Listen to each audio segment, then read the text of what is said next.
નમસ્કાર મિત્રો, હું હરિવર્ધન ચોકસી આપ સૌનું સ્વાગત કરું છું. મિત્રો, આજના વિડીયોમાં આપનું ખૂબ ખૂબ સ્વાગત. મિત્રો, રોજની જેમ આજે પણ જોઈએ કોણે શું કરવું, શું ન કરવું.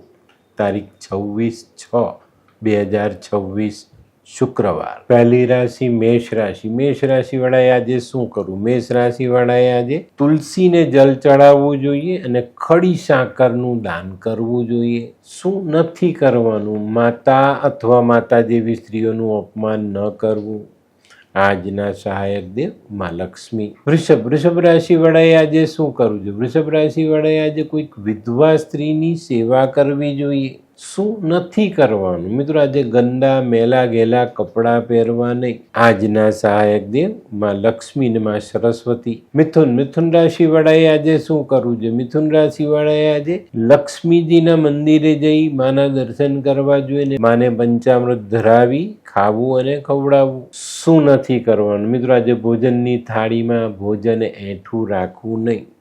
આજના સહાયક દેવ લક્ષ્મીનારાયણ ભગવાન. કર્ક રાશિવાળાએ આજે શું કરવું જોઈએ? કર્ક રાશિવાળાએ આજે માતાની સેવા કરવી જોઈએ. પોતાની માની સેવા આજે અચૂક કરજો. માતા જેવી સ્ત્રીઓની સેવા અચૂક કરજો. શું નથી કરવાનું? મિત્રો, આજે રૂપિયા વ્યાજે લાવવા નહીં. આજના સહાયક દેવ શિવ પાર્વતી. સિંહ રાશિવાળાએ આજે શું કરવું? સિંહ રાશિવાળાએ આજે શિવજીના મંદિરે જવું જોઈએ. મા પાર્વતીની શિવજીની પૂજા કરવી જોઈએ અને ભગવાનને બીલીપત્ર અવશ્ય ચડાવવું જોઈએ. શું નથી કરવાનું? મિત્રો, આજે કોઈ પણ દોરા ધાગા તાબીજ બાંધવા નહીં. આજના સહાયક દેવ સૂર્યનારાયણ ભગવાન અને મા લક્ષ્મી. કન્યા રાશિવાળાએ આજે શું કરવું? કન્યા રાશિવાળાએ આજે કોઈ ગરીબ પરિવારને મદદ કરવી જોઈએ. શું નથી કરવાનું? મિત્રો, આજે કોઈ સરકારી અધિકારી સાથે વાદ વિવાદ નહીં. આજના સહાયક દેવ મા લક્ષ્મી અને મા સરસ્વતી.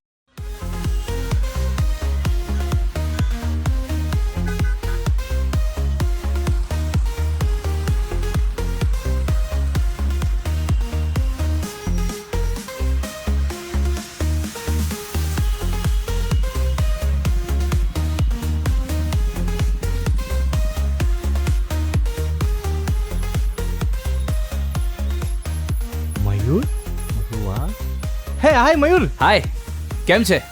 બસ એકદમ મજામાં. પણ તું તારી તબિયત તો એકદમ ડાઉન હતી ને? હા દોસ્ત, આ પહેલા મારી તબિયત ખૂબ જ ખરાબ રહેતી હતી અને ડૉક્ટરના મંતવ્ય પ્રમાણે મારે શું કરવું એ મને સમજાતું જ ન હતું. અને સૌથી વધારે તો પૈસાનું પણ પાણી થતું હતું દોસ્ત. પછી તે શું કર્યું? દોસ્ત, દવા કરું કે દુઆ એની મને કાંઈ સમજણ નહોતી પડતી.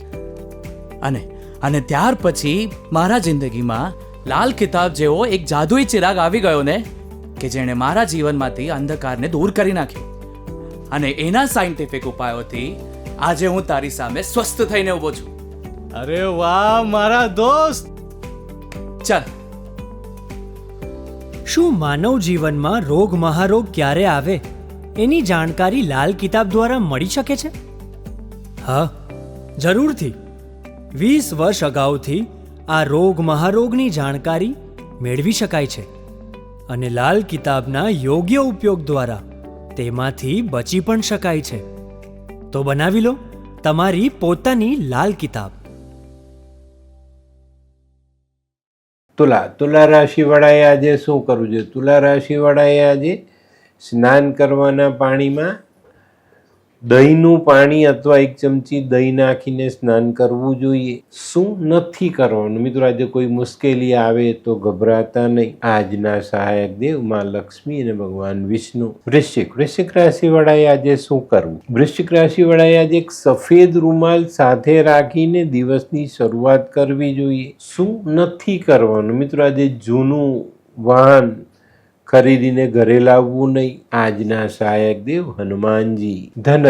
ધનરાશિવાળાએ આજે શું કરવું? ધનરાશિવાળાએ આજે કોઈ ગરીબ વિધવા, ઉંમરલાયક વિધવા સ્ત્રી હોય એની સેવા અચૂક કરવી જોઈએ. શું નથી કરવાનું? મિત્રો, આજે જીવનસાથી સાથે ઝઘડો નહીં કરતા. આજના સહાયક દેવ લક્ષ્મીનારાયણ. મકર રાશિ વડાએ આજે શું કરજો? મકર રાશિ વડાએ છે ને આજે કુળદેવીની આરાધના કરવી જોઈએ ને ચંદીપાઠનું વાંચન કરવું જોઈએ. શું નથી કરવાનું? મિત્રો, આજે તમારા પોતાના પૈસા કોઈને ઉછીના નહીં આપતા. આજના સહાયક દેવ માં લક્ષ્મી, માં સરસ્વતી. કુંભ રાશિ વડાએ આજે શું કરવું જોઈએ? કુંભ રાશિ વડાએ આજે પોતાની વાણી પર સંયમ રાખવો જોઈએ. શું નથી કરવાનું? મિત્રો, આજે ગાયને આપણા ઘરનું બગડેલું ભોજન આપવું નહીં. આજના સહાયક દેવ ભગવાન નરસિંહ. મીન રાશિ વડાએ આજે શું કરવું જોઈએ? મીન રાશિ વડાએ આજે ઘી, દહીં, કપૂર, રૂં આવી વસ્તુઓ માતાના મંદિરમાં દાન કરવી જોઈએ.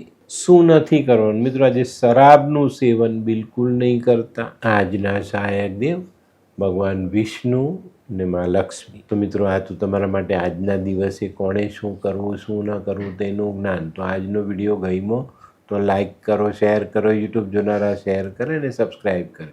હું હરિવર્ધન ચોકસી આપ સૌની રજા લઉં. ફરી મળીએ નવા વિડીયોમાં નવી જાણકારી સાથે. તો ચાલો બદલીએ જિંદગી. નમસ્તે.